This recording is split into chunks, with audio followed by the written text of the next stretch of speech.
The Equitable Life Assurance Society presents This Is Your F.B.I.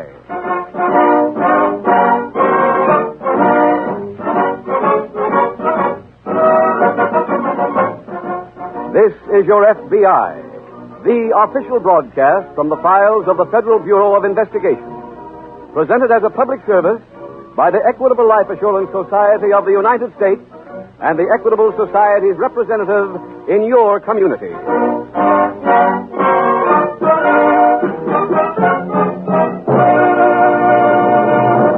This can happen to you tonight.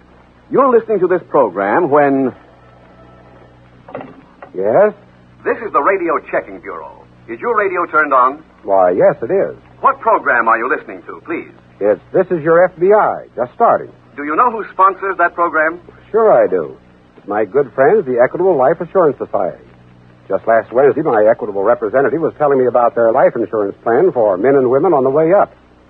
So naturally, I know that This Is Your F.B.I. is sponsored by the Equitable Society. And in just 15 minutes, I'll give all you people who are on the way up full information about the Equitable Society's plan for men and women on the way up.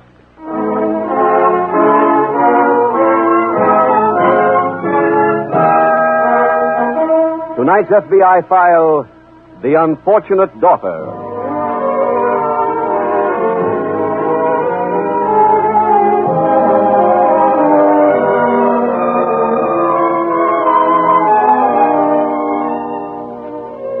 Your FBI prides itself on the fact that one of the things which has helped to make the Bureau an internationally famous crime-solving agency is that it has made a study of the criminal mind.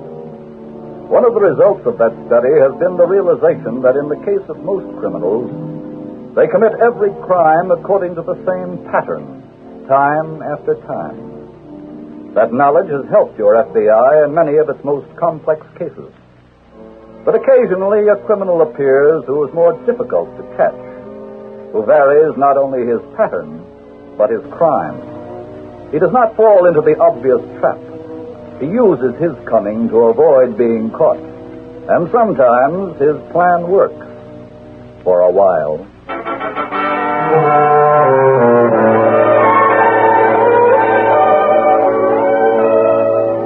Tonight's FBI file opens in a small town in one of our southern states.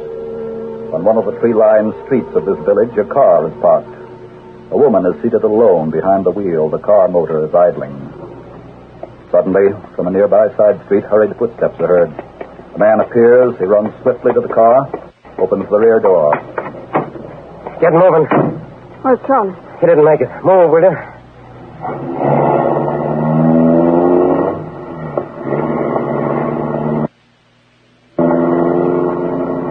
Head to the highway, then drive north to Richmond. Right. I'm going to stay down on the floor here. Don't drive fast. We don't want nobody stopping us. Okay. What happened? We blew everything. Didn't you even get into the bank? Sure. Almost had the dough in our mitts. The local cop was... He pumped 3 slugs into Charlie. You got it bad? They were in the head. Oh, I squared it a little, though. I got the... that's no help. How does the road look? No trouble.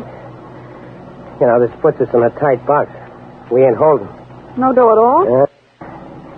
Not even enough to bail us out of that rooming house in Richmond. Oh, fine. You on the highway yet? A couple of more blocks. Hey, I just thought of something. What? Big Charlie might bail us out. Rose, I told you. He got 3 slugs in I it. don't mean personally.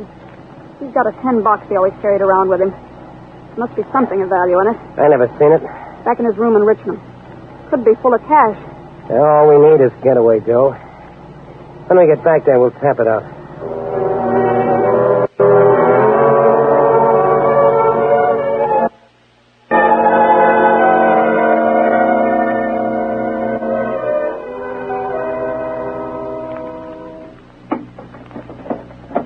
How's it coming? This should do it now. There. Well, I don't see any mountain of green stuff. No, let's hear some of these papers. Dump the whole thing out. Okay. Still no cash, Ruthie. No, look in some of these envelopes. Oh, look here. Huh? A bunch of pictures. Snapshots of a young dame. Look for the money. I don't think you'll find any. Why did Big Charlie carry this box every place? Must have some value. Ruthie, there's nothing but pictures, newspaper clippings. Oh, look at this. A birth certificate. Oh, what do you know? What? This birth certificate, it says, Claudia Pierce, daughter of Charles and Ethel Pierce. Charlie had a daughter. So all these pictures must be of her. I never knew he had a kid. Nobody did. That's probably why he put this stuff in the box for him to keep it a secret. None of this gets us out of town. That's what we've got to do in a hurry. Oh, wait a minute. Look at this newspaper clipping. Tom, you're wasting time. Look at it, will you? Oh, what? It's a picture from the society page of a Boston paper. Ralph Griffin, prominent socialite, and his bride, Claudia Baker. So? Oh, look at her picture. Compare it with these snapshots here. Same thing. Sure. That's Charlie's daughter. He must have changed the name from Pierce to Baker. Look, none of this is helping us. Honey, we can hawk Charlie's clothes and get enough for our fare to Boston. This can help us plenty.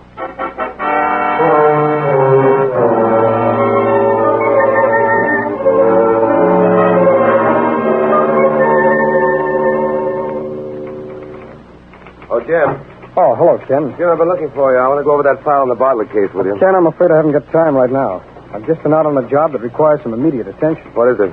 An attempted bank robbery down in Vernon. I've just come from there. What's the story? 2 armed men entered the First National at 10 o'clock this morning. Oh? They slugged the teller, but before they could get any money, a local policeman came in. Yes? The bandits opened fire on him. He shot it out with him. He killed one of the men. The other one killed him. I see. What happened to the surviving bandit, Jim? He got away. He evidently had a Confederate someplace in town with a car. There's been no trace of him since. Has an alarm been sent out? Yes, but we have only a very vague description on him. I don't think it'll be any help in turning him up. Did you identify the thief who was killed? Yes, his name was Charlie Pierce. I seem to remember him. Well, he was an old-timer. He'd been mixed up in a number of bank jobs in the past.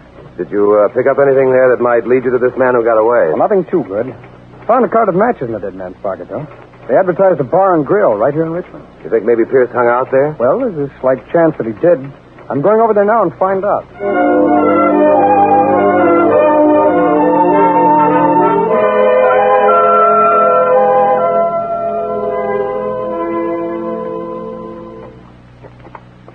Hey, get a load of this house. Yeah, real class. Surprised Charlie didn't put the tap on his daughter himself instead of going around sticking up banks. I know. You know what you're going to say to her? Yeah, just let me handle it. Yes? I want to see Mrs. Griffin. I'm Mrs. Griffin. Claudia Griffin? That's right. That's swell. We'd like to come in and talk to you. Who are you? Friends of Charlie. What? Yeah, Charlie Pierce, your father. Can we come in? Yes. Good. Go ahead, Lucy. All right. Anybody home here? No. What about servants? We have a couple there on vacation. Oh, well, that makes it real nice. What is this all about? How did you know who I am? Oh, your pop told us. He said if we ever needed anything, we should look you up. I don't believe you. He gave us these old pictures of you. He said that'd be proof enough. Let me see them. Yeah. Now, do you believe us?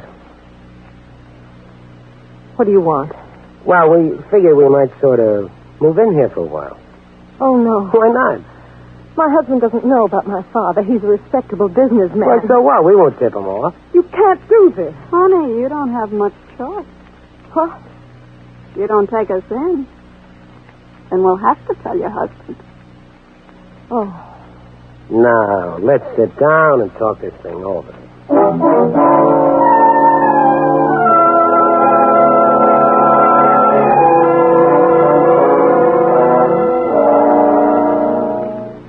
Ken, that book of matches was a good lead. Really, Jim? Yes, I went to the place that advertised Bill's Bar and Grill. Yes? Showed the bartender a picture of Charlie Pierce. He recognized him immediately. Good.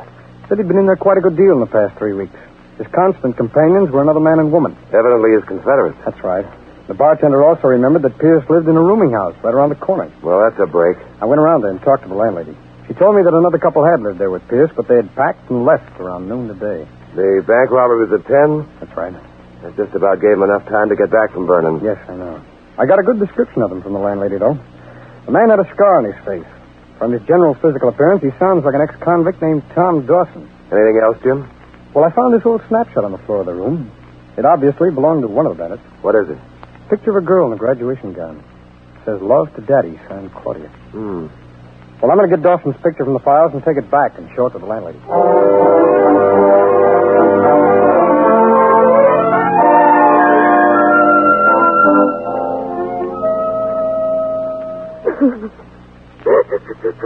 Look, don't you think you've done enough of that crying? Why did you come here? Why? Honey, we already told you we needed a hideout. Oh, you're not going to stay here. You mean you don't care if your husband knows about you? No. Who are you kidding? I mean it. Honey, he's a respectable guy. This could have set him plenty. I don't care. Hey, the car outside. Huh? The guy getting out. That's my husband. Tom, what do we do? Take it easy. She's going to tell him. No, she ain't. Yes, I am. Claudia! Yes, Ralph? Where are you, dear? I'll be right there. Good evening, dear. Hello, darling. Hey, what's the matter with you? Well, You've been crying. yes, darling. Why? Ralph, I have something to tell you. Oh, can it wait, honey? I've got something to tell you first. It's the biggest news of the year. But, Ralph... Guess who you're talking to right now? I'll give you one guess, honey. Ralph... You're talking to the new vice president of the bank. What do you think of that? Oh. They just told me right before I came home. Isn't it wonderful, honey? Oh, yes. I couldn't wait to... Hello. Hello? Aren't we going to meet your husband, honey? Ralph, this is Mr. and Mrs. Dawson. Oh. How do you do? Hello. Hi. The Dawsons know my father. I've asked them to stay a few weeks here with us.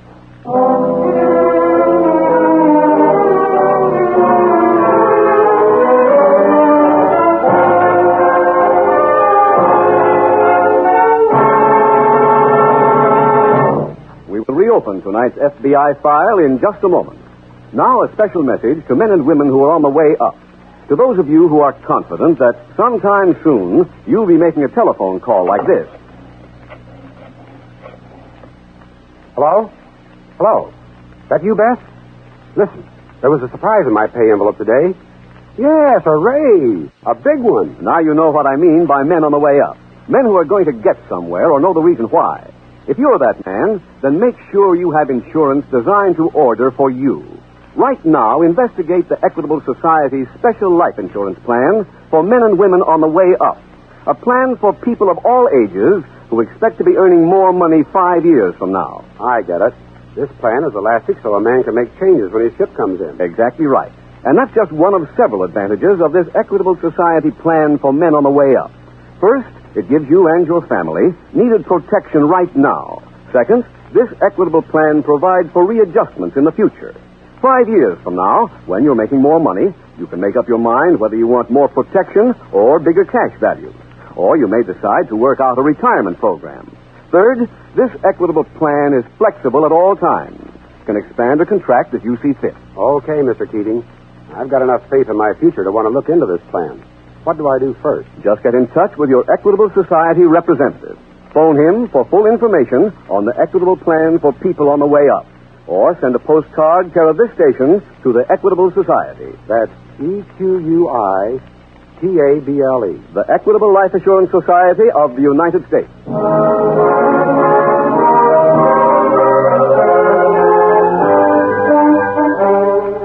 And now back to the FBI file, The Unfortunate Daughter.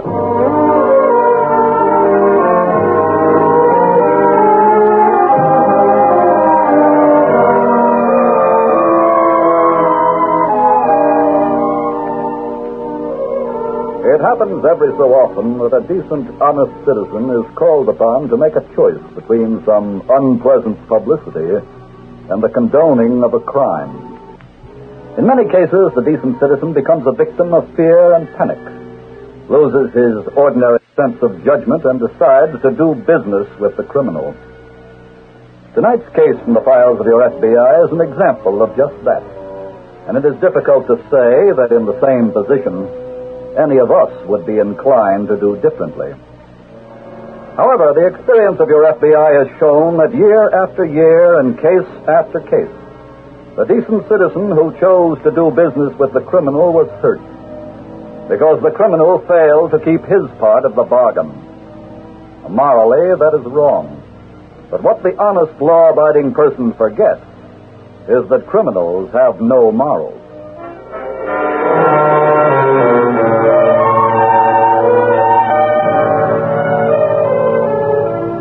Tonight's file continues at the Richmond field office of the FBI. It is early evening.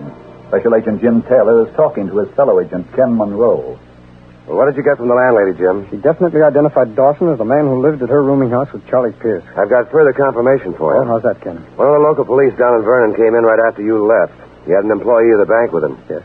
I showed him Dawson's picture. He recognized him as the other bandit. Good. I put out an alarm on him. I know where he's gone. Really? Yes, as soon as I knew who we were looking for, I went to the railroad station, bus line, and airport. Well? The ticket seller at the airport recognized Dawson from his picture. He sold him 2 tickets to Boston on the 1 o'clock plane. Let's see, it's after 8 now. It's too late to contact the Boston airport. He's already gotten there. What's the next move? We'll notify the Boston office, send out an alarm on Dawson, and tell him we're on our way.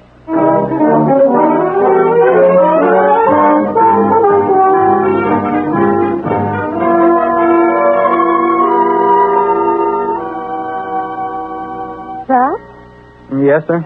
you have some more coffee? Thanks, I will. Are the Dawsons still sleeping? Yes. How about some more toast, dear? No, I have plenty, thanks. Ralph, if you get a chance today, I wish... Wait. What? This picture here on the front page. Claudia, look at it. What is it? It's your friend Dawson. What? I'm sure of it. Look.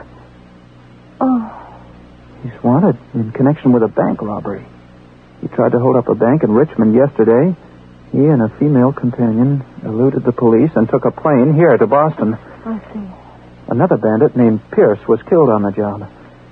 Oh, no. Honey, we've got to call the police at once. Just stay where you are, mister. You're not calling any cops.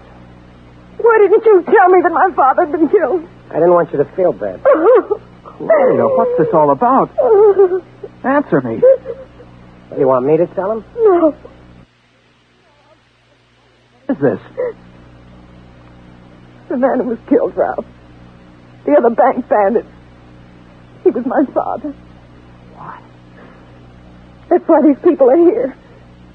I'd out from the police. They threatened to tell you about my father if I didn't shelter them. Oh, honey, why didn't you tell me? I was going to, Ralph. I'd made up my mind to tell you as soon as you came home. What stopped you? When you told me what had happened at the bank, that you'd been made vice president, I knew then that if the truth about my father came out, you'd be ruined. And she has a good point there, Mr. Griffin. This is awful. It'll be a lot worse if you call the cops. Just think that over.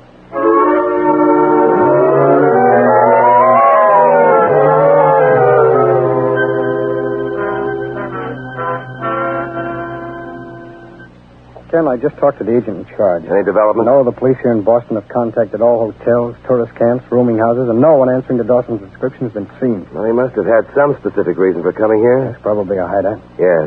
The local papers have cooperated. Most of them carried his picture on the front page. That might get results. I sure hope so. Oh, excuse me. Special Agent Taylor. Yes. Yes, I see. Well, what was that address again, please? 47 Rand Drive. Thanks a lot, sir. We'll get right out there. That's a break, Ken. What? One of the local agents had been working all morning out at the airport. He finally ran across a cab driver who identified Dawson's picture. Good. His trip record shows that he took them to an address out in the suburbs late yesterday afternoon. You have the address? Yes, let's go.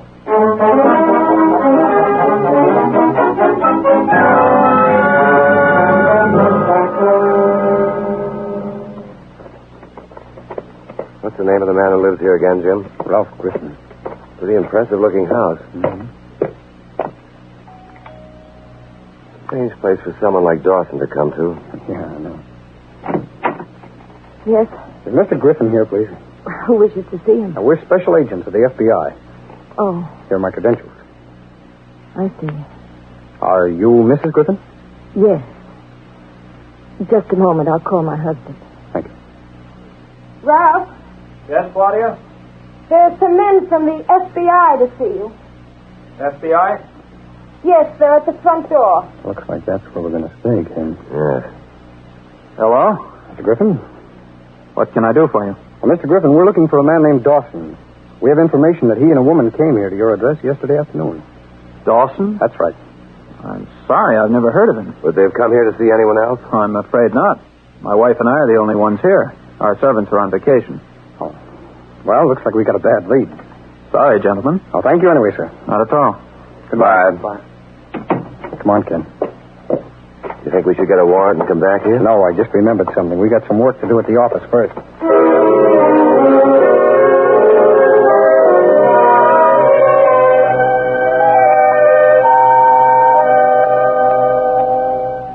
Are they gone? Yes. Nice work, Mr. Griffin. I didn't relish it, believe me. Ralph, I'm sorry. This is all my fault. Oh, it's no one's fault, Claudia. But I'm not putting up with this any longer. What do you mean by that, mister? You and your husband are getting out of here. You kidding? No. Regardless of the consequences, you're not spending another night in my house. Look, we're staying as Hold long... it, honey, hold it. I think we better do like he says. Oh, thank heaven. It ain't for your sake, it's for ours. What do you mean, Tom? The heat is on. Those guys will be back. You think so? Sure, the next thing they'll have a warrant. Where do we go? I don't know yet. What do we use for money? That part is easy. How? Mr. Griffin here is in the banking business. What do you mean by that? You're giving us some getaway dough. Oh, no. We need $5,000. We want it this afternoon. You're not getting it from me. I'm letting you off easy. For $5,000, rid of it. I'm getting rid of you the way I should have, right from the beginning. I'm going to call the F.B.I. and tell them you're here. No, you're not. Keep away from that phone. Get out of my way. Not a chance. I will talk business again when he comes to.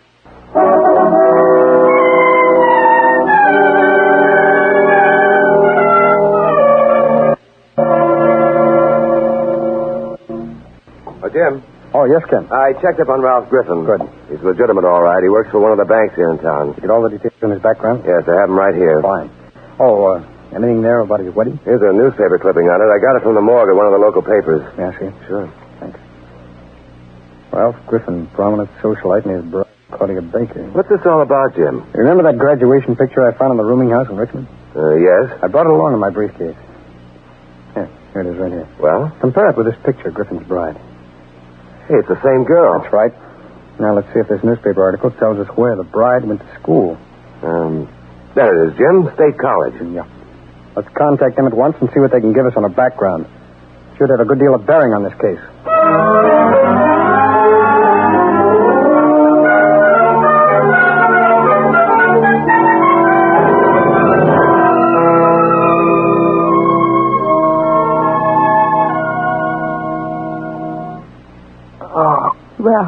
Ralph, dear. Don't try to move, darling. Just lie still. How is he doing? Please get away. Look, we have some business to take care of, remember? Leave him alone. They're coming through? Yeah. Oh, my head. Take it easy, darling. Ready to talk yet, Mr. Griffin? What? I'd like to know about that $5,000. Oh, you're still here. Naturally. Now, how about that dough? I'm not giving it to you. Maybe you'd like another treat? Yeah. Keep away from him. We ain't got much time. How about it, mister? No. Okay. Wait! I'll get you the money. Claudia. I can't let him hit you again. Where is the dough?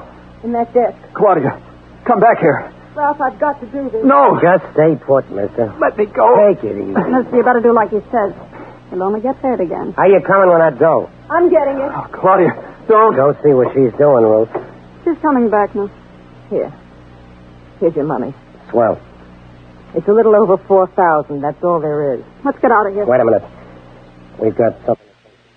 Please go. And have you blow a whistle on us the minute we're out of the door? We ain't that stupid. I promise you we won't. That is worth exactly nothing. Claudia, he has a gun. That's right. I'm using it, too. No, wait! Hi. There we are, Dawson. The FBI. That's right. Ken, are you in there? Yes. And get his gun, will you? Yeah. I'm grateful that you're here, sir. Well, we came back because we checked at your wife's school. We learned there who her father was. That more or less explained everything.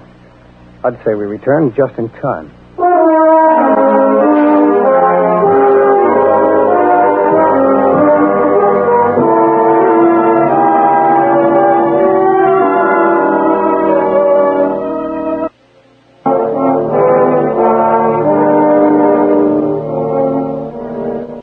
And thus, people who had committed bank robbery, murder, and blackmail were stopped from pursuing their criminal careers.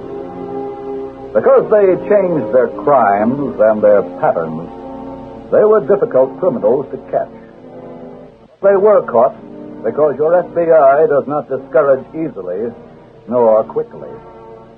Once a criminal escaped and remained at large for 16 years,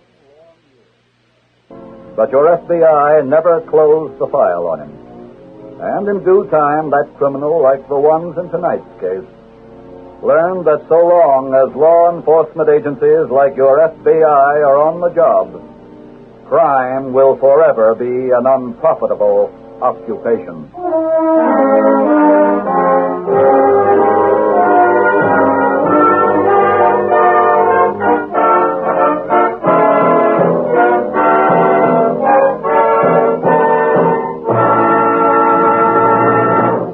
In just a moment, we will tell you about next week's exciting case from the files of your F.B.I. President Thomas I. Parkinson of the Equitable Society describes as a man with faith in his own future and the future of America, then you'll surely want to learn more about the Equitable Society plan for men on the way up. Exactly how much will this plan cost me? The Equitable man has the answer. How much protection does it give me right now? Your Equitable representative can work that out in 2 minutes. Does this plan offer me desirable options? You bet it does. Your Equitable man will be glad to give you further facts and figures on the Equitable Society's plan for men and women on the way up. Find him in the phone book or send a postcard care of this station to the Equitable Life Assurance Society of the United States.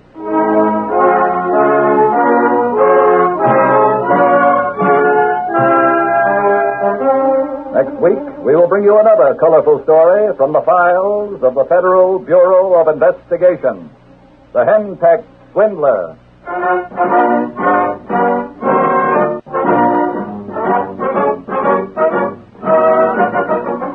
The incidents used in tonight's Equitable Life Assurance Society's broadcast are adapted from the files of the Federal Bureau of Investigation. However, all names used are fictitious, and any similarity thereof to the names of persons living or dead is accidental. Tonight, the music was composed and conducted by Frederick Steiner. Your narrator was Dean Carlton, and Special Agent Taylor was played by Stacy Harris. This is your FBI. This is Larry Keating speaking for the Equitable Life Assurance Society of the United States and the Equitable Society's representative in your community, and inviting you to tune in again next week at the same time when the Equitable Life Assurance Society will bring you another story from the files of the Federal Bureau of Investigation. The henpecked swindler on This Is Your FBI. A reminder, daylight saving time starts next Sunday in many sections of the country. But regardless of which time zone you live in, this program will continue to be broadcast at the same time by your clock that you heard it today. There's $4,050 in Break the Bank's jackpot. Stay tuned now for radio's biggest money-paying show, Break the Bank. This is ABC, the American Broadcasting Company.